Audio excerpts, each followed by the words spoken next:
We shall commence this module by discussing about the importance of finance. Finance is the essence of modern day business and economy. It is essential in business for meeting the working capital needs, for purchasing the assets required to run the business, and for other essential purposes. All these requirements are not self-financed, but these are satisfied through the network of financial intermediaries. Financial intermediaries borrow money from the savers and make it available for those who are requesting the money.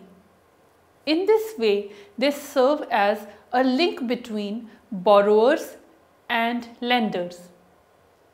Nowadays, financial intermediaries play the important role in the economy in keeping the financial transactions moving. In normal times, these intermediaries are quite liberal in their operations, while during recession they tighten their requirements so that providing money would not be really easy. Depositors provide funds to financial intermediaries for short term and later lend funds to the borrowers for long term. The prior role of these institutions is provision of finance while taking additional risk. Financial intermediaries exist because they cater to different requirements of depositors and lenders at low transaction cost and reduce the adversity of asymmetric information. There is a link between the monetary policy and the financial intermediaries. Let us explore the important functions and role of financial intermediaries in detail.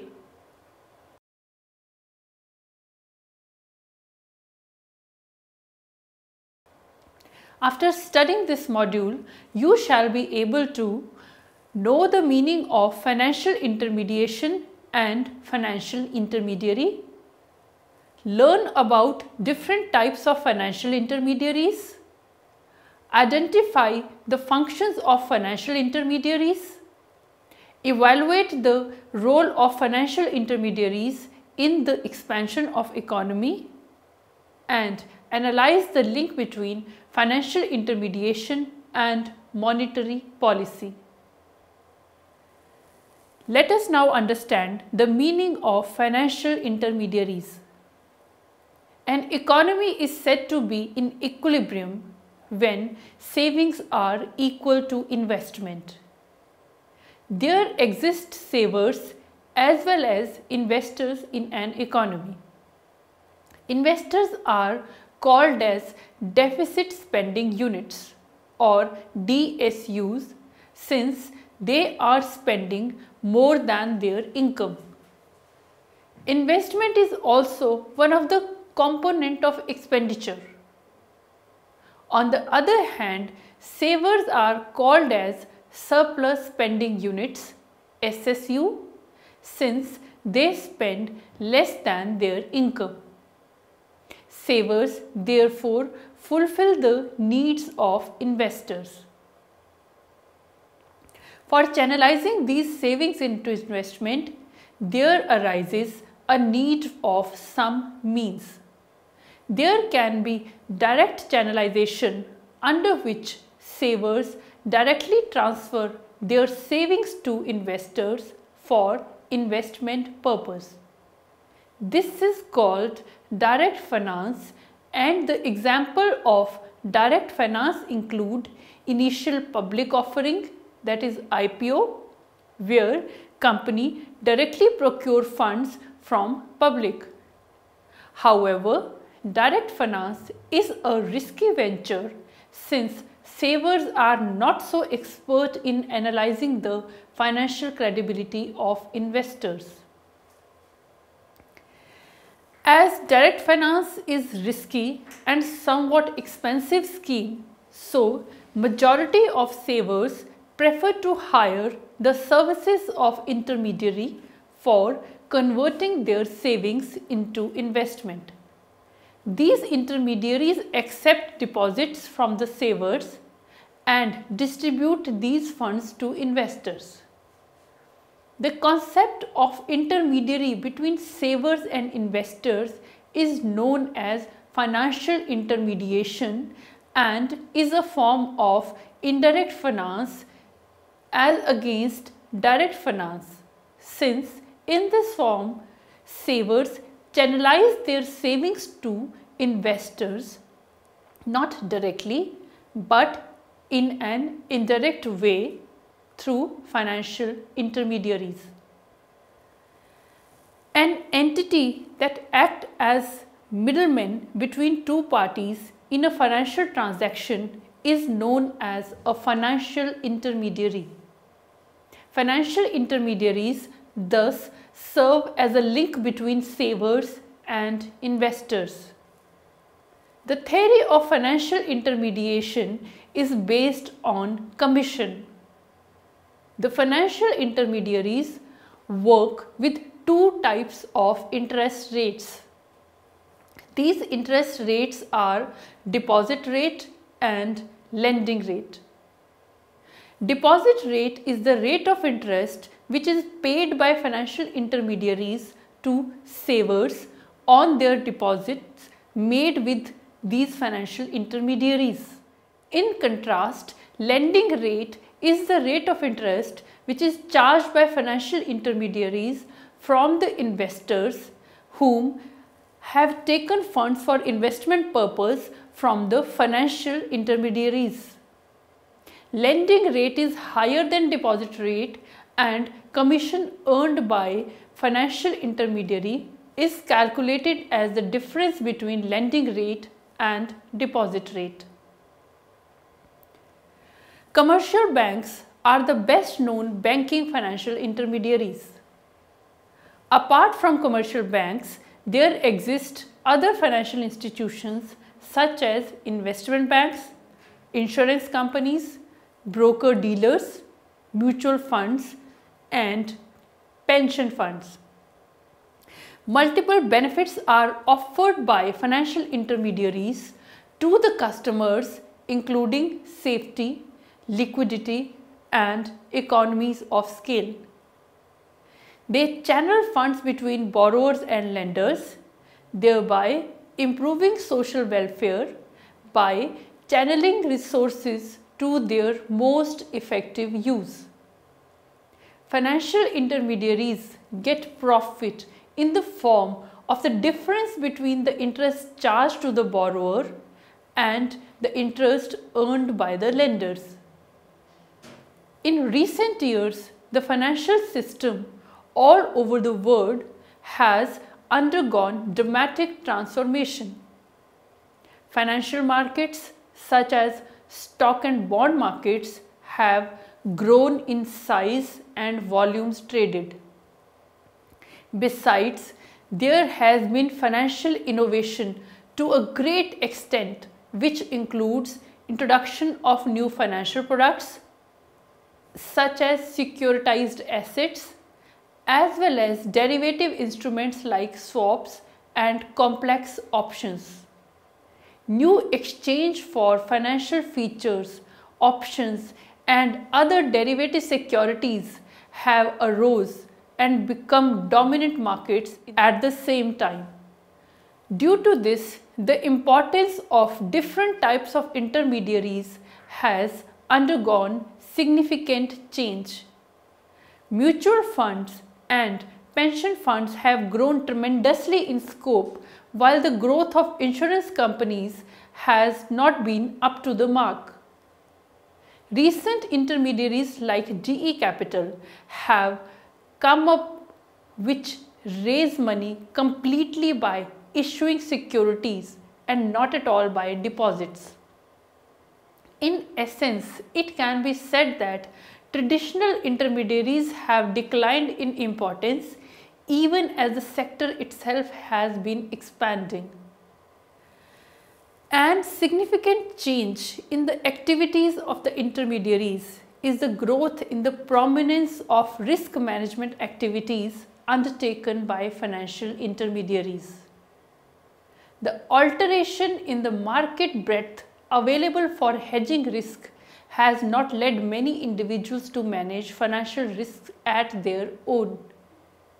In fact, risk management has become a fundamental activity of many intermediaries. Examples of financial intermediaries include: number 1, commercial banks. Commercial banks are the primary bank financial intermediaries. People deposit their savings with commercial banks, which these banks in turn lend as loans to those who need credit. They are itself a financial intermediary, and sometimes they invest deposits in various NBFIs to earn higher returns. Second is insurance companies. In case of a risky investment, insurance guards against the risk of default. In such a scenario, it is easier to get insured by an insurance company rather than an individual to help spread the risk of default. Third is financial advisors. A financial advisor doesn't directly lend or borrow but offers specialist advice which saves time spent on looking for best investment. Fourth is credit unions.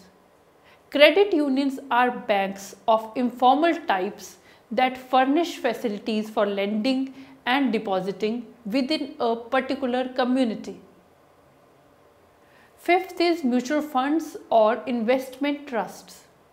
Mutual fund investment schemes pool the small savings of individual investors and facilitate a bigger investment fund. It enables small investors to gain from being member of a larger investment trust.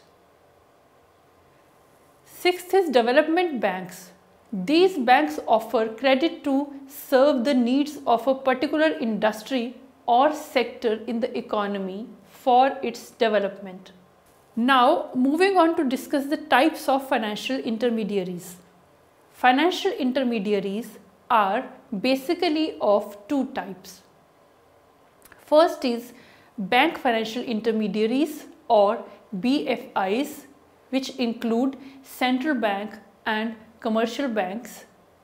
And the second is non-bank financial intermediaries or NBFIs, which include insurance companies, mutual funds, investment companies, pension funds, discount houses, building societies, etc.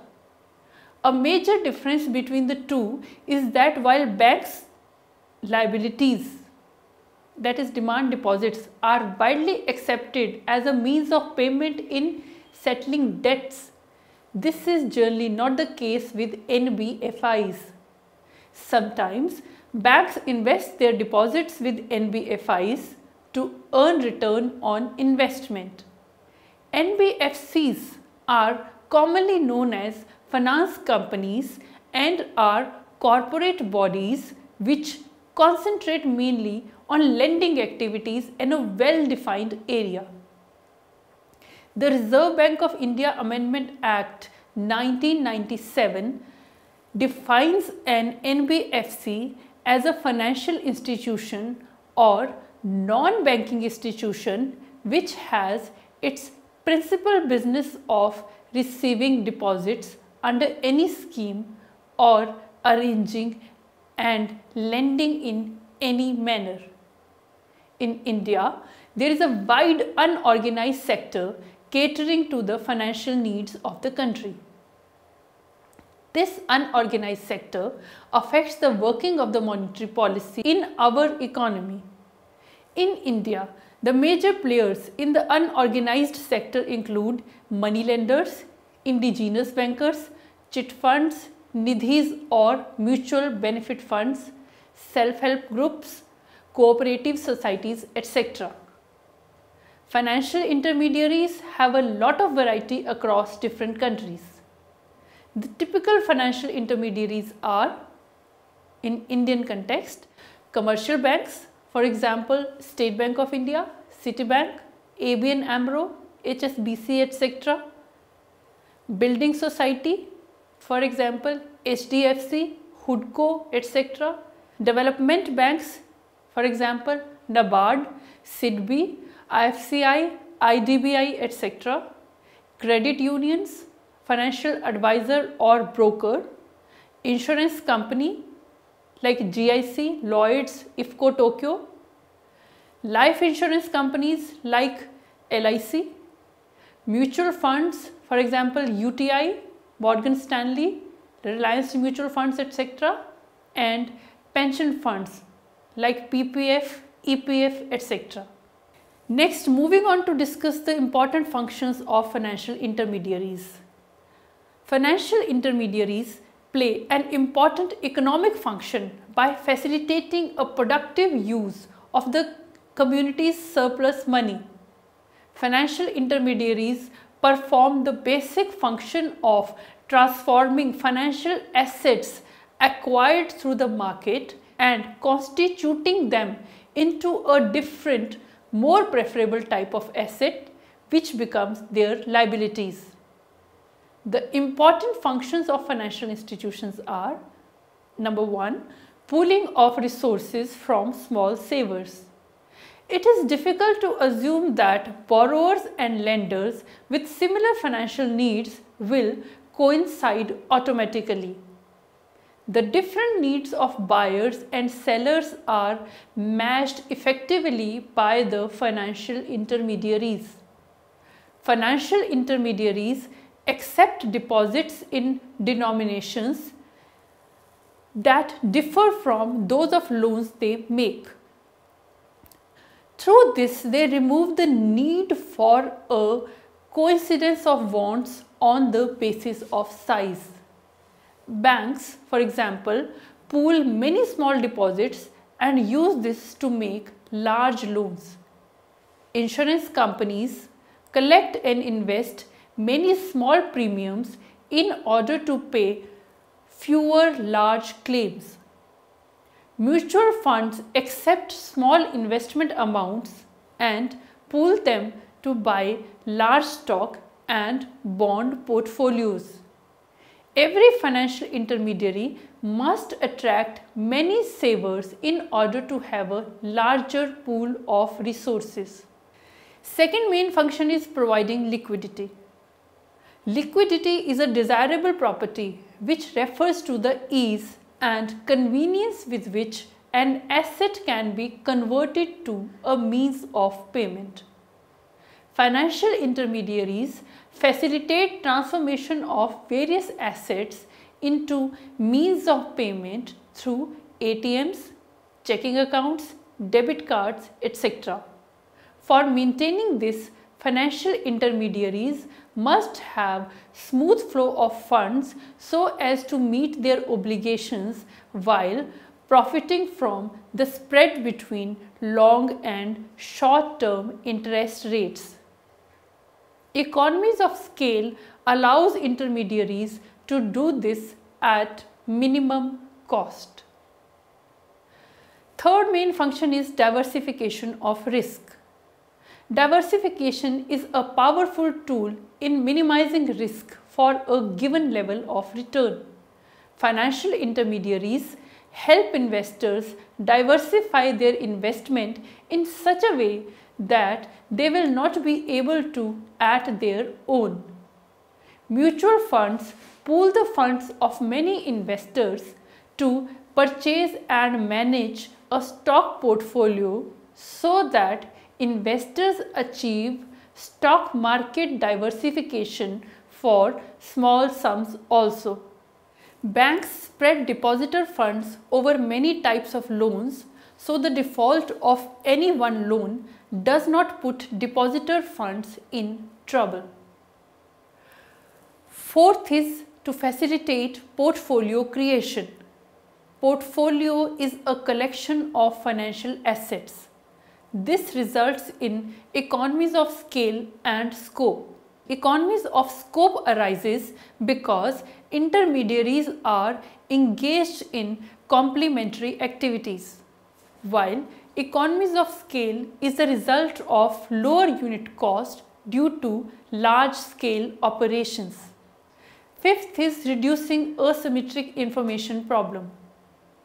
Moral hazard and adverse selection are the problems associated with financial services. Moral hazard is the lack of incentive to guard against a risk for which a person does not have to bear the adverse consequences. This generally happens in case a person takes insurance and behaves irresponsibly.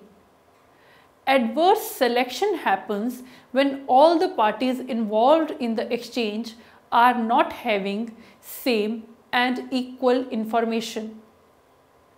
Financial intermediaries, on account of their comparative advantage in the provision of specialized services, are better placed to fight with asymmetric information problem. By reducing this problem, they can make profits. Sixth is providing safekeeping, accounting and payments mechanism for resources.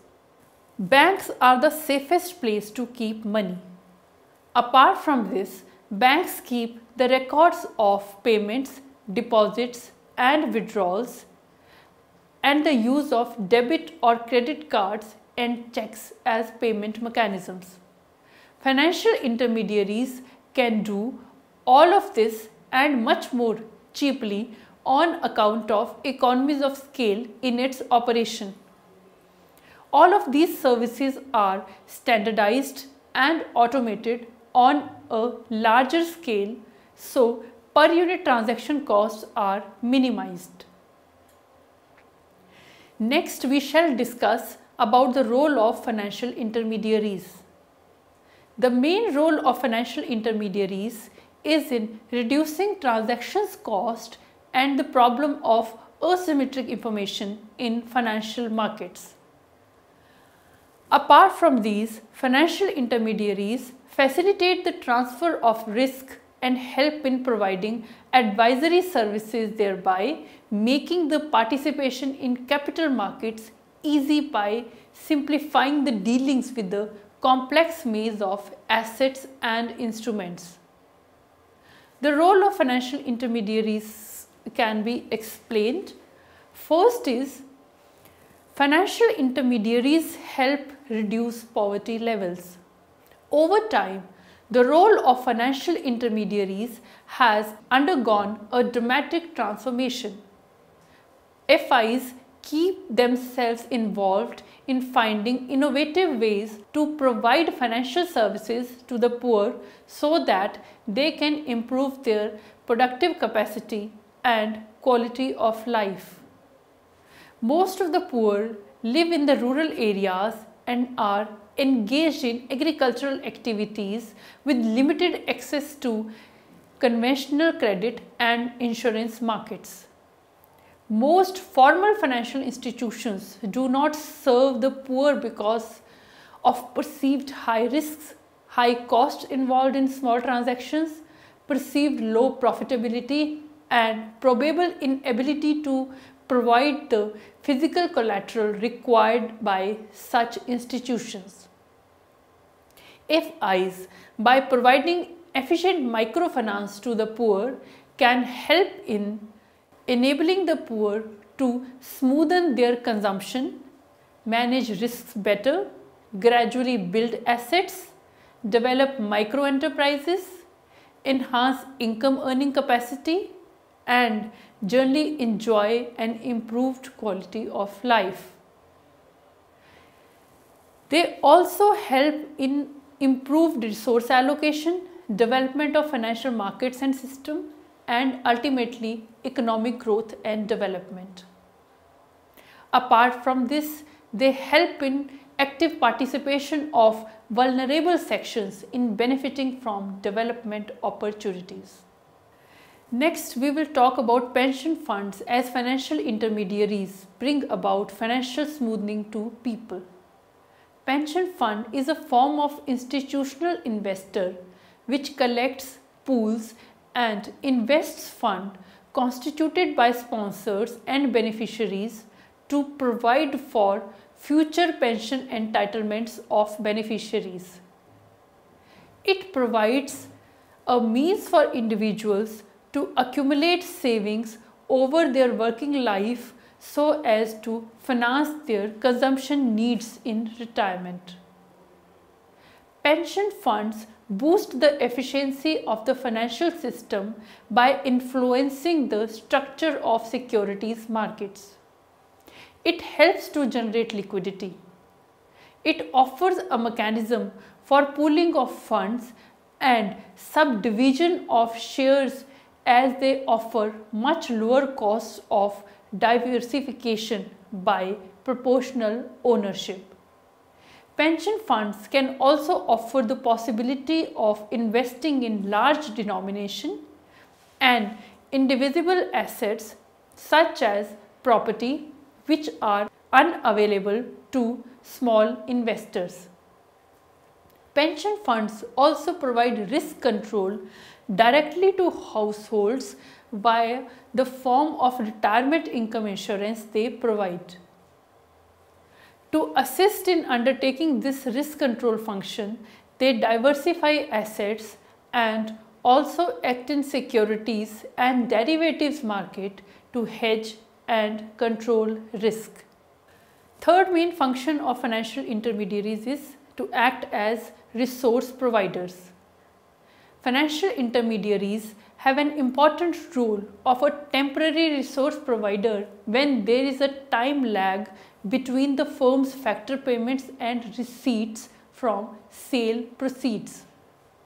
This role becomes all the more important when the firms do not have enough resources of its own to cover its factor payments. In such a scenario, financial intermediaries come in and provide working capital finance. Fourth main function is to provide inducement to save.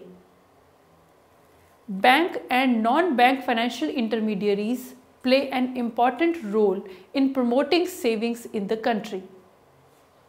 Savers need stores of value to safekeep their savings in. These institutions provide a wide range of financial assets as store of value and make available export financial services to the savers. As store of value, the financial assets have certain special advantages over the tangible assets such as physical capital, inventories of goods, etc. Financial assets are easily storable, more liquid, more easily divisible and less risky. In fact, saving income ratio is positively related to both financial institutions and financial assets. Financial growth induces larger savings out of same level of real income. Next, we will talk about insurance markets as financial intermediaries in promoting economic growth. Insurance market activity, both as financial intermediary and as provider of risk transfer and intermediation, promote economic growth by allowing different risks to be managed more efficiently by encouraging the accumulation of new capital and by mobilizing domestic savings into productive investments. The insurance activity contributes to economic growth in the following way. Number one, promoting fiscal stability. Secondly, facilitating trade and commerce. Thirdly, mobilizing domestic savings to be channelized into productive investment. Fourthly, in allowing different risks to be managed more efficiently, encouraging the accumulation of new capital. Fifthly, foster a more efficient allocation of domestic capital. And sixthly, in helping to reduce or mitigate losses. The next function of financial intermediaries is to act as markets for firms' assets. Financial intermediaries have a key role in the restructuring and liquidation of firms in distress. They play an active role in the reallocation of displaced capital. Knowing possible interactions among firms, banks can suggest solutions for the efficient reallocation of assets and of corporate control. Financial intermediaries arise as internal, centralized markets where information on machines and buyers is readily available, allowing displaced capital to migrate towards its more productive uses. Financial intermediaries aggregate the information on firms collected in the credit market and then work as matchmakers between savers and firms in the credit market. Let us understand the link between financial intermediation and monetary policy. Monetary transmission mechanism shows the effects of changes in money supply on aggregate output through the change in spending decisions of firms, households, financial intermediaries, and investors.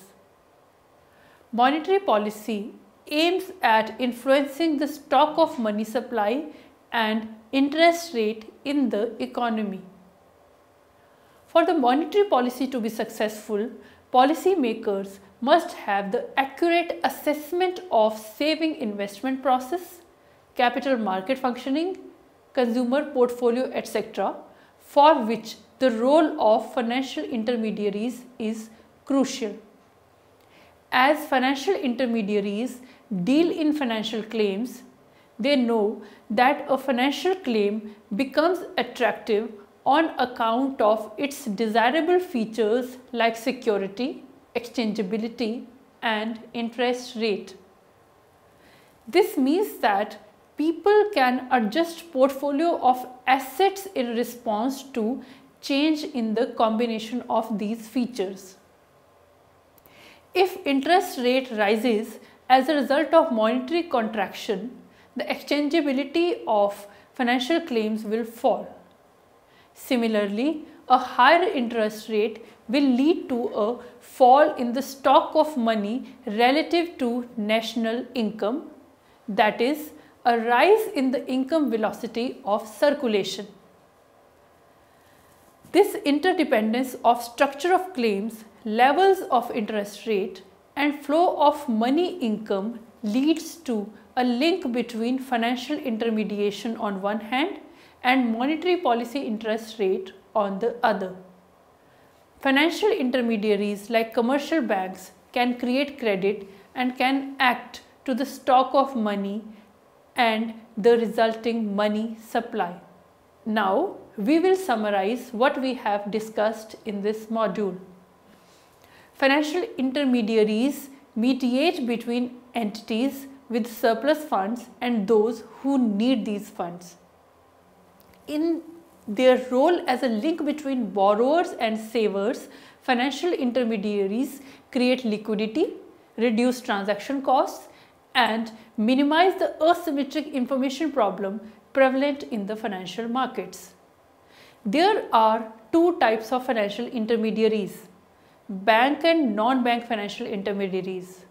While the bank financial intermediaries provide short-term finance, the non-bank financial intermediaries cater to the long-term financial needs.